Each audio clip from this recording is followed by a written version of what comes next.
Bom dia!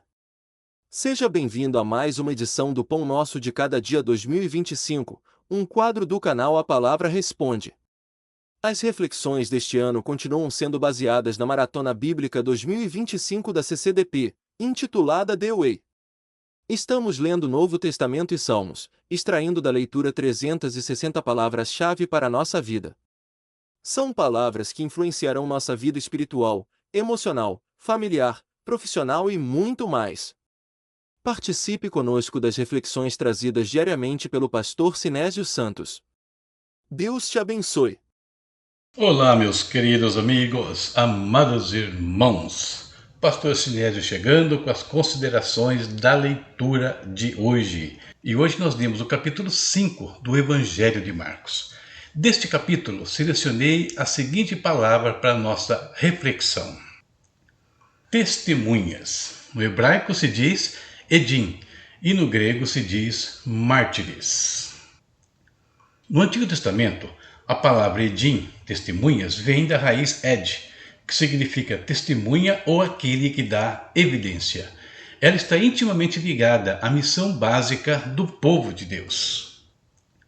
Podemos destacar as seguintes aplicações dessa palavra no Velho Testamento. Em Isaías 43:10, Deus declara a Israel que eles eram suas testemunhas, Edai. O povo de Deus tem a missão de revelar a verdade dele ao mundo. As testemunhas eram elementos-chave nos julgamentos. Um falso testemunho poderia levar alguém à morte. Deuteronômio 19:15. E essa situação nós vemos ocorrer no Velho Testamento com Nabote, ocorrer com Cristo e até mesmo com Estevão, o primeiro mártir. E por último, a criação serve como testemunha do Criador. Salmo 19:1. No Novo Testamento, o termo mártires, testemunhas, é a raiz da palavra mártir, que passou a ser aplicada àqueles que testemunharam sua fé até a morte. Ao longo dos séculos, milhares perderam suas vidas por não negar a Cristo. O vocábulo é empregado no Novo Testamento em diversas situações. A principal delas é que os discípulos devem ser testemunhas de Cristo, empoderados para isso por meio do Espírito Santo. Atos 1:8. A ressurreição é um testemunho da veracidade de Cristo.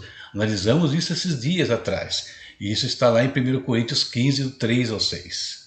O testemunho cristão exige um alto preço, às vezes até a própria vida. Apocalipse 2:13. E baseado nessas informações, vamos às 3 considerações que eu faço da palavra do dia. Primeiro, o povo de Deus é chamado a testemunhar. O capítulo de hoje mostra a importância do testemunho. Por meio dele, o endemoniado gadareno alcançou a muitos depois da sua libertação. Jairo e a mulher do fluxo de sangue certamente ouviram acerca de Cristo antes de ir até ele. E por causa de pessoas como eles, nós precisamos anunciar a Cristo todos os dias. Segundo, o testemunho precisa ser verdadeiro e fiel. A Bíblia enfatiza a importância do testemunho justo, tanto nos tribunais terrenos quanto na vida espiritual. Nos tribunais terrenos, nosso testemunho pode condenar ou salvar. Na vida espiritual, ao testemunhar de Cristo, podemos livrar as pessoas da condenação eterna. Finalmente, o testemunho tem preço. Alguns dias atrás, falamos acerca do vocábulo cruz e suas implicações. Ser testemunha de Cristo exige tomar a cruz, ou seja, a abnegação, a mortificação do eu. Em casos mais extremos, como foi o caso de Estevão e de milhares de irmãos, o testemunho de Cristo muitas vezes levou à perseguição e até ao martírio. Concluindo, vimos hoje a importância do testemunho como prova e evidência da verdade. No Antigo Testamento, o testemunho é crucial para confirmar fatos e estabelecer a justiça. No Novo Testamento, somos chamados a ser testemunhas de Cristo, dando prova de fé e da verdade do Evangelho. O testemunho é um chamado para viver e proclamar a verdade de Deus. E quero fechar lendo um texto de Atos capítulo 11, versículos 19 ao 23. Vejam nesse texto a importância de um testemunho verdadeiro e fiel.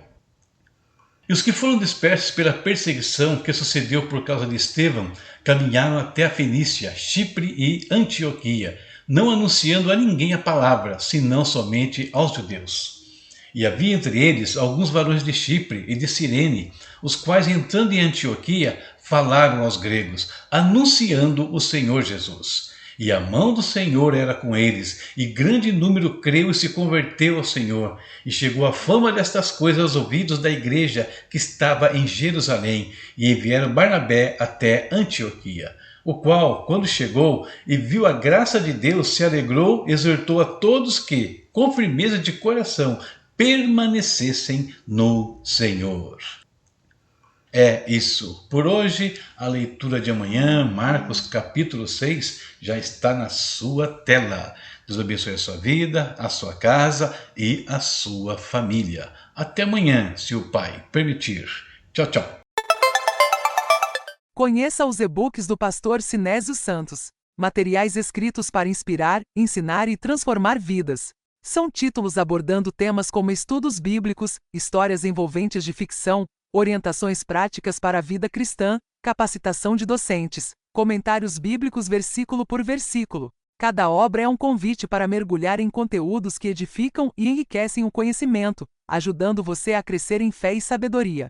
Encontre o título perfeito para sua jornada e compartilhe a experiência com aqueles que você ama. Adquira já o seu e transforme sua leitura em um momento de aprendizado e crescimento.